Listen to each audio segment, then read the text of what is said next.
makin ngata mulai moli. Sensor CKP ya.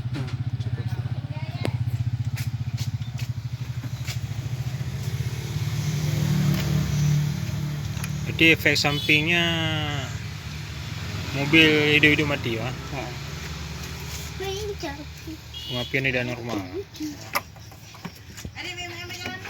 Aku wajib.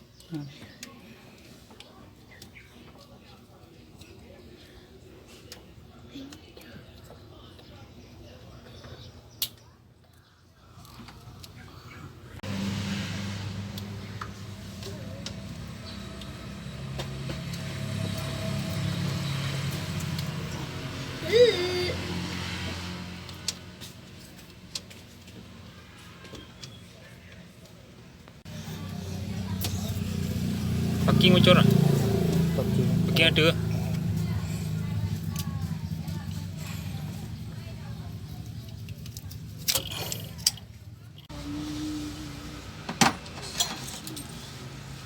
Ya, ini kita tes running, kita tes coba lagi setelah diganti sensor CKP. Mau Thailand dari TV. Ya, ternyata mesin hidup kan. Benda kiri, ternyata sensornya kena.